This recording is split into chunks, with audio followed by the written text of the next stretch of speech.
To the US, and the Trump administration is ending its immigration crackdown in Minnesota following the intervention of the border czar Tom Homan. Joining us live is the Republican strategist John Jordan. It's good to see you this morning, John. So is this job done or the result of heavy blowback or both? No, the Immigration Customs Enforcement went in there with a specific list of targets and things that they wanted to accomplish. That job was made very difficult by the Minnesota authorities of not turning these illegal immigrants over in jails where it's in a safe and controlled environment. They made them go out in the street and chase them down, and then didn't provide the protection for these people while they did their jobs, which meant there had to be even more agents involved. So none of these deployments are meant to be forever and ever. They go and they do it for a while. It's been one city at a time.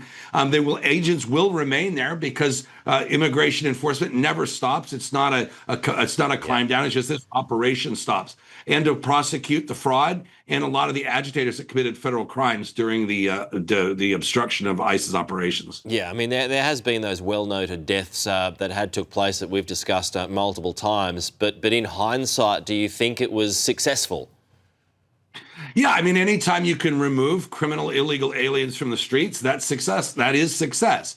Are there more out there? Yeah, I think this is a battle that's always fought and always has to be done, but is never truly completed. They will move on to other jurisdictions and other cities now, especially in purple and more red states where local authorities actually help them and actually turn over the illegal aliens while they're in jail. So it doesn't require such an enormous footprint. The Minnesota authorities, they wanted a big show. They wanted a big, to make something huge out of it politically, partially to divert attention from the massive fraud that has happened in Minnesota. But now temperatures are going to come down and the focus will return to that. No, and that continues today, too, by the way. The story, reactions to that in Washington, that massive fraud that you're talking about.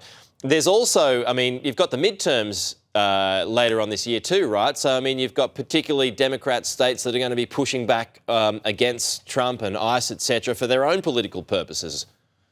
Well, it's not so many states as it is politicians across the country. You have, even CNN did a study today and talked about this today, and they're no friend of the president, is how the far left has hijacked the Democrat Party. And that is a big part of the Democrat activist base, where the money, the volunteers, and the energy is. So you see a lot of Democrat politicians kind of being controlled and pushed by that far fringe element in the Democrat Party to say and do some things which may hurt Democrats in November.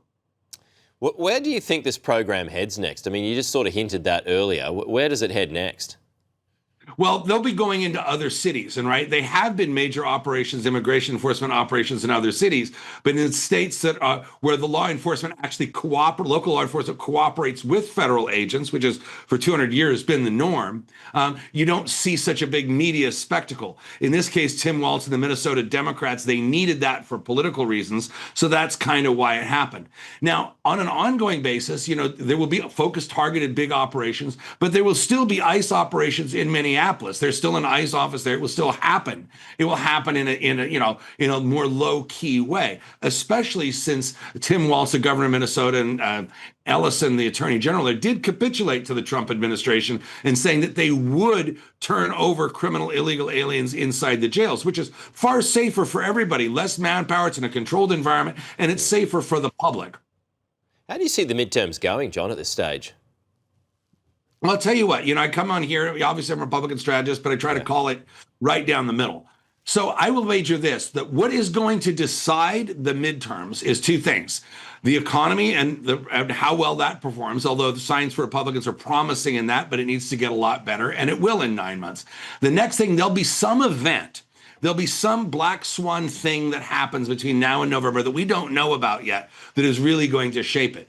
The one thing we've learned in American politics in the last 10 years is that it's really difficult to prognosticate 8 or 9 months out. So it's the economy is going to be the background, and there'll be something else that happens between now and then that's really going to determine it.